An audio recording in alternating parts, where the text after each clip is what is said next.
রাসূল সাল্লাল্লাহু আলাইহি সাল্লাম সমস্ত সাহাবীগণকে নিয়ে আর কোনো এক যুদ্ধে যাওয়ার জন্য তাদের সেই উদ্দেশ্যের দিকে চলছিলেন।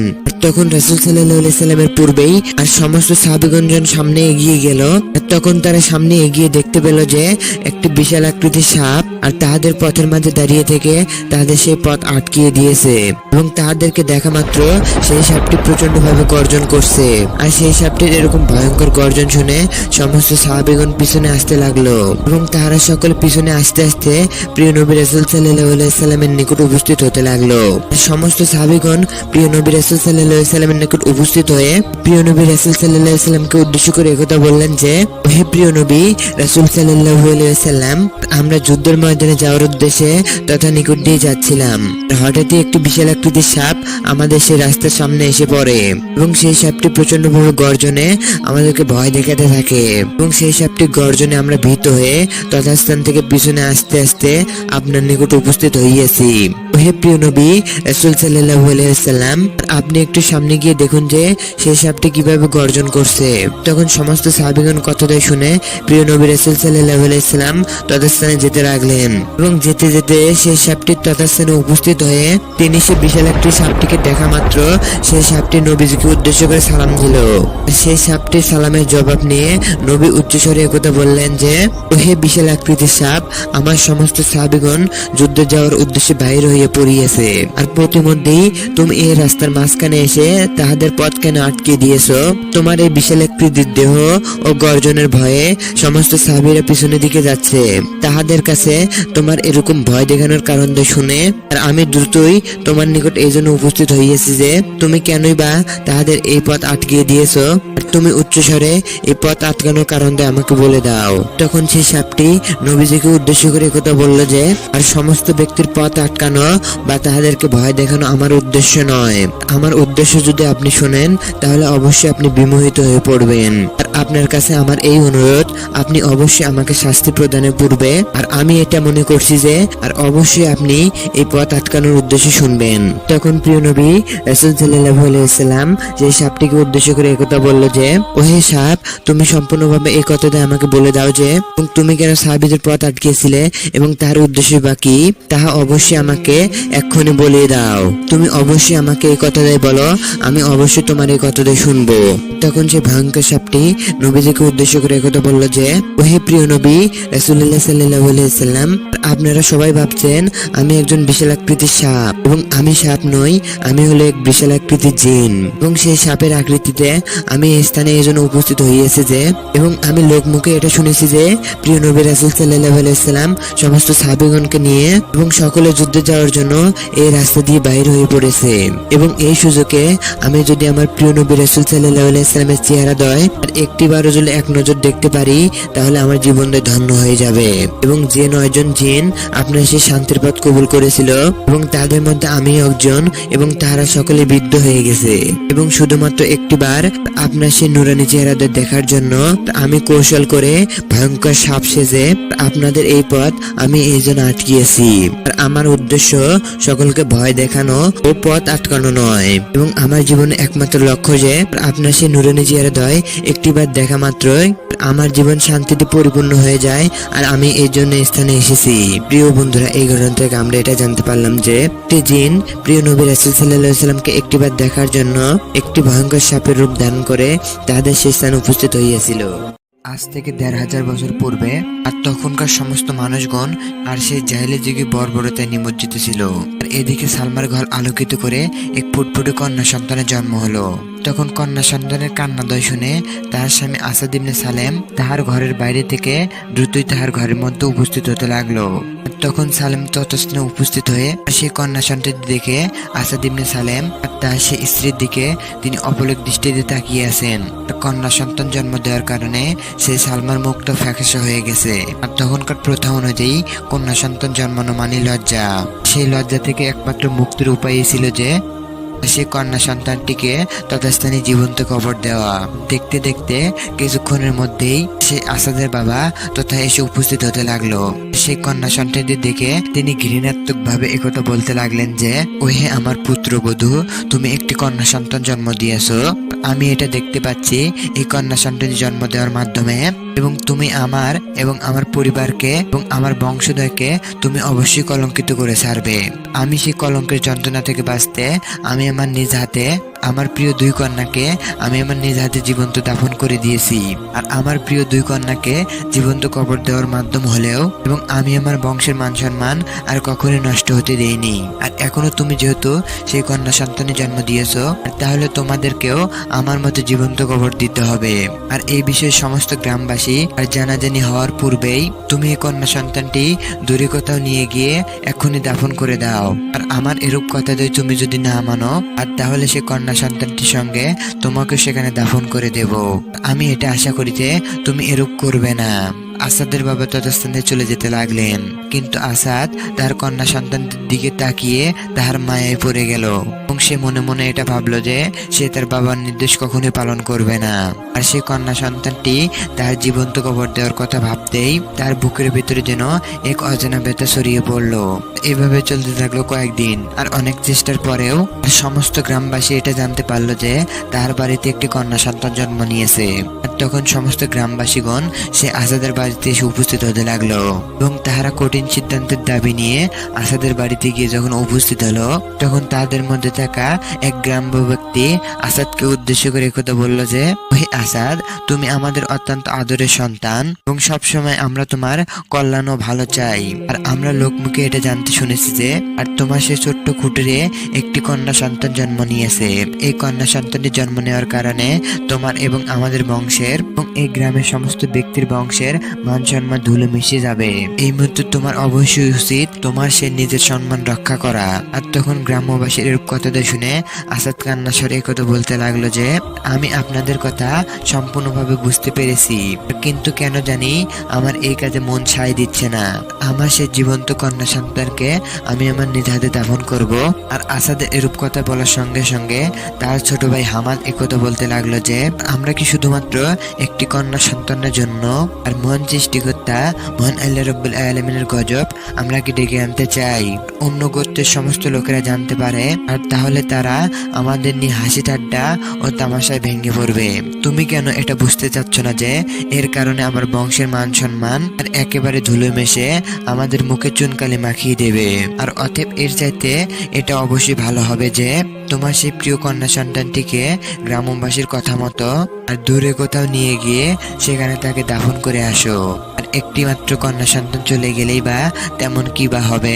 এই কন্যা সন্তানটির চেয়ে আমাদের বংশের মর্যাদা অনেক বেশি। আর আসাদের ছোট ভাই হামাদের এরূপ কথা শুনে আসাদের মুখ মলিন হয়ে গেল, কারণ সে উচ্চস্বরে এটা জানতো যে এই সমাজের নিয়ম ভাঙা কখনো সম্ভব নয়। কারণ এই সমাজে কেউ যদি কঠোরভাবে নিয়ম ভাঙে, তাকে কঠোরভাবে শাস্তি দিয়ে এই দুনিয়া থেকে চিরবিদায় করে দেওয়া হয়। আর এই কথাগুলো শোনা মাত্র আসাদের মন ক্ষুণ্ণ হয়ে গেল। আর অতঃপর পরের দিন রাতের অন্ধকারে আসাদ তার শিশু কন্যাকে তার কোলে নিয়ে সে মরুভূমির উপর দিয়ে তাদের বাড়ি ছেড়ে দূরে কোথাও যাচ্ছিলেন। এভাবে যেতে যেতে তাদের সেই কন্যাটিকে নিয়ে আর যখন দূরে কোথাও গিয়ে উপস্থিত হলো, তখন তার কন্যাটিকে তথাস্থানে রেখে আর আসাদ তথাস্থানেই মাটিতে গর্ত করা শুরু করলো। আর গর্ত খুঁড়তে খুঁড়তে আসাদ যখন ক্লান্ত হয়ে তার সেই শিশুটির দিকে তাকালো, তখন তার মনে একথা মনে হতে লাগলো যে আর তার সেই শিশু কন্যাটি তার চোখের ভাষায় একথা বলছে যে, আর সমস্ত মানুষ দয় তাদের মেয়েদের জীবন্ত কবর দেয়, তুমিও কি আমাকে এই স্থানে এনে জীবন্ত কবর দেবে? এবং তোমাকে কি আমি একথা বলেছিলাম যে তুমি আমাকে পৃথিবীর মুখ দেখাও? আর যেহেতু আমার জন্ম হয়ে গেছে, তাহলে কেন বা এত তাড়াতাড়ি এবং এই পৃথিবী থেকে আমাকে বিদায় করে দিচ্ছ এবং নরপশুর ন্যায় কাজ করছো? আর এই কথাগুলো বুঝতে পেরে আসাদের বুক অত্যন্ত তীব্রভাবে ভেঙে যেতে লাগলো। আর তাহার এখানে কিছুই করার নেই, কারণ হলো যে আর সেই কন্যা সন্তানটি জন্ম নেওয়ার কারণে সমাজের চোখে সে একজন অপরাধী। আর যতক্ষণ না সে তার জীবন্ত কন্যাকে কবর দিচ্ছে, ততক্ষণ পর্যন্ত সমাজের চোখে সে একজন অপরাধী। আর তাহাকে তার সমাজের মান সম্মান বাঁচাতে হলে আর শত কষ্ট করে হলেও এই ভয়ঙ্কর কাজটি তাকে করতে হবে।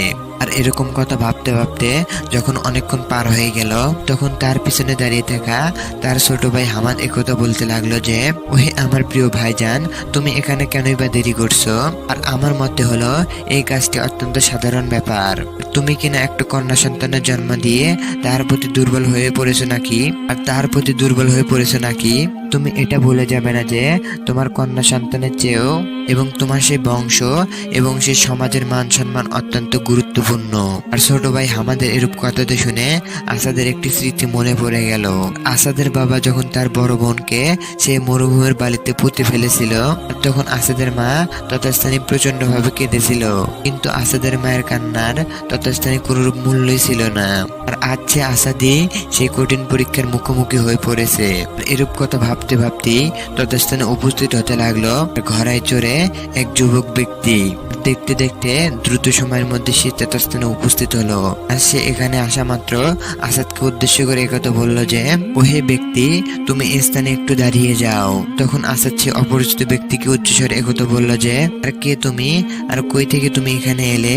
আর তখন সেই ব্যক্তিটি তথাস্থানে দাঁড়িয়ে একথা বললো যে, তোমার কন্যার জীবন তুমি কেনই বা শেষ করতে যাচ্ছ?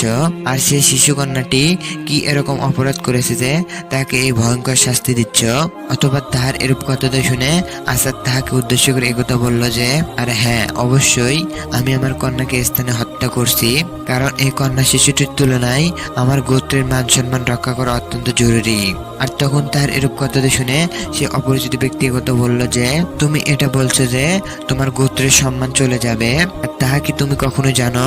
আর এই প্রশ্নের জবাব আসাদের কাছে নেই। আর তখন সে অপরিচিত ব্যক্তি আসাদের কন্যার দিকে তাকিয়ে একথা বলল যে, আর তুমি যদি একটা গল্প শুনতে চাও তাহলে তোমাকে উদ্দেশ্য করে একটি হৃদয়স্পর্শী গল্প বলবো। আর তখন আসাদ তার কথাটা শুনে তার মাথা নেড়ে সম্মতি দিল। তখন সে অপরিচিত লোকটি তাকে উদ্দেশ্য করে একথা বলল যে, আর আজ থেকে অনেক বছর আগে এক শক্তিশালী গোত্রপতি ছিল, আর সেই গোত্রপতির নাম ছিল হারিস ইবনে খালিদ, এবং তিনি ছিলেন এক বীর যোদ্ধা ও এক শক্তিশালী শাসক। আর কিন্তু একটি মাত্র ভুল তার এই ছিল যে সে এটা বিশ্বাস করত যে আর কন্যা সন্তান হলো মানুষের দুর্বলতা। আর কিছুদিন পর সে হারিসের ঘরে যখন কন্যা সন্তান জন্ম হলো, তখন সে এই সিদ্ধান্ত নিল যে সেই সমাজের রীতিনীতি অনুযায়ী আর সেই শিশু কন্যাটিকে তিনি তার নিজ হাতে জীবন্ত কবর দেবেন। আর আজব ব্যাপার এই হলো যে সে একজন শক্তিশালী যোদ্ধা হয়েও তার সেই প্রিয় কন্যা সন্তানটিকে জীবন্ত কবর দিতে পারেনি। তখন আসাদ সে অপরিচিত ব্যক্তিকে উদ্দেশ্য করে এই প্রশ্ন করলো যে, আর সে ব্যক্তি কেন তার সেই কাজটি করতে পারেনি, এবং কোন ব্যক্তি এরও আছে যে সে কাজে তাকে বাধা দিয়েছিল? তখন সে অপরিচিত ব্যক্তি তাকে উদ্দেশ্য করে একথা বলল যে, আর সে ব্যক্তি যখন তার শিশু কন্যাটিকে জীবন্ত কবর দিতে নিয়ে গেল, আর তখন সে দেখতে পেল সেই শিশুটি তার দিকে আর তার হাত দুই উঁচু করে তার দিকে এমন ভাবে তাকিয়ে আছে যে আর যেন তার বাবাই একজন এক নিরাপত্তা ছায়া। আর সেই নিরাপত্তা ছায়ার জন্য সেই কন্যাটি তার বাবার দিকে তাকিয়ে আছে, এবং সে শিশুটির দিকে তাকিয়ে সেই ব্যক্তিটি অত্যন্ত মায়ের কারণে সে অতি দ্রুত তার সেই সিদ্ধান্ত বদলে ফেললো, এবং সেখান থেকেই সে তার শিশুকে ততস্থানে বাঁচিয়ে রাখলো। তাহার এরূপ কথাটা শুনে হামাদ উচ্চস্বরে একথা বলল যে, আর সে আবার কেমন বীর যে কিনা নিজের কন্যা সন্তানকে হত্যা করতে পারে না? আমি এটা বলছি যে তার কারণে তার সমাজ অপমানিত হয়েছে। আর তখন হামাদের এরূপ কথাটা শুনে সে অপরিচিত ব্যক্তি তাহার দিকে তাকিয়ে উচ্চস্বরে একথা বলল যে, ওই হামাদ, তুমি কি এটা জানো যে আর পরে তার সেরূপ ব্যক্তিটির কি এরূপ হয়েছিল যে যা সম্পর্কে তোমরা আমার বলার পূর্বে তোমরা জানতে পেরেছো? তখন অপরিচিত ব্যক্তিদের এরূপ কথাটা শুনে হামাদ তথাস্থানী অত্যন্ত দ্রুত নীরব হয়ে গেল। তখন অপরিচিত ব্যক্তি তাদের উদ্দেশ্য করে আবার একথা বলল যে, আর সে কন্যা সন্তানই একদিন তার বাবার জীবন বাঁচিয়েছিল, এবং সে ব্যক্তি সে হারিস যখন বৃদ্ধ অবস্থায় উপনীত হয়েছিল এবং সমস্ত শত্রুরা তাকে হত্যা করতে তার বাড়িতে এসেছিল, তখন সেই মেয়েটি তার বুদ্ধি, ধৈর্য ও তার সাহস দিয়ে আর তার সে গোত্রকে অনায়াসে সে রক্ষা করেছিল। আর যদি সে হারিস যোদ্ধা সেদিনই তার কন্যা সন্তানটিকে তথাস্থানে কবর দিয়ে দিত, তাহলে সে কন্যা সন্তানটি আজ বেঁচে থাকতো না, এবং আজ তাকে তার শত্রুরা হত্যা করার মাধ্যমে তার সমস্ত গোত্রদ্বয় সেদিনই নিশ্চিহ্ন হয়ে যেত। আর সে অপরিচিত ব্যক্তির এরূপ কথাটা শুনে আসাদ তথাস্থানে হৃদয়ে ভরে গেল, এবং তাকে সমাজের নিয়ম একদিকে ডাকছে এবং অন্যদিকে সেই হৃদয়ের গভীরে জন্ম নেওয়া সেই অদ্ভুত অনুভূতি তাকে ডাকছে। আর এভাবে চিন্তা করতে করতে কিছুক্ষণ পর আসাদ তাকে উদ্দেশ্য করে একথা বলল যে, আর শুধুমাত্র একটি গল্প দিয়ে তুমি আমার মন বদলাতে চাচ্ছ? আর তখন আসাদের এরূপ কথা শুনে অপরিচিত ব্যক্তি কথা বলল যে, ওহে আসাদ, তোমাকে আমি একটি সত্য ঘটনাই বলছি এবং বিন্দুমাত্র একটি মিথ্যার আশ্রয়ও আমি এখনো পর্যন্ত নিইনি এবং সমস্ত সত্যদের বাণী আমি তোমার নিকট উপস্থিত করেছি। তখন আসাদ সে অপরিচিত ব্যক্তি উদ্দেশ্য করে একথা বলল যে, আচ্ছা, তুমি যা বললে তা সত্য বা মিথ্যা যাই হোক না কেন, আগে তুমি এটা বলো যে তুমি এই স্থানে উপস্থিত হয়েছ, তুমি কে এবং তোমার পরিচয় বা কি? আর তাহার এরূপ কথা শুনে সে ব্যক্তি উচ্চস্বরে কথা বলল যে, আমি হলাম সেই হারিস ইবনে খালিদের নাতি এবং ছোটবেলায় আমার আম্মা জানকেই আমার নানা জান জীবন্ত কবর দিতে চেয়েছিল। ভাগ্যক্রমে তিনি জীবন্ত কবর না দেওয়ার কারণে পরবর্তীতে আমার আম্মা জানি আমার নানা জানকে বাঁচিয়েছিল এবং আমার মাধ্যমে আমার সেই নানা জানের বংশ ছড়িয়ে পড়েছে। তুমি এটা বলছো যে নিজের কন্যাকে জীবন্ত কবর দিলেই এবং তোমার বংশের মান সম্মান জীবিত থাকবে এবং তোমার বংশ বৃদ্ধি পাবে, তাহলে তুমি অবশ্যই ভুল করছো। তখন আসাদ সেই ব্যক্তিকে উদ্দেশ্য করে একথা বলল যে, তাহলে কি তুমি সেই হারিসের মেয়ের সন্তান?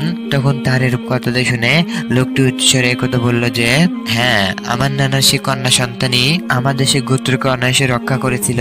আমি সে গোত্রের উত্তরাধিকার পরিপূর্ণভাবে বহন করছি। আমার মা যদি সেদিন তথাস্থানে কবরস্থ হয়ে যেত, তাহলে আজ আমার অস্তিত্ব আর কখনোই থাকতো না।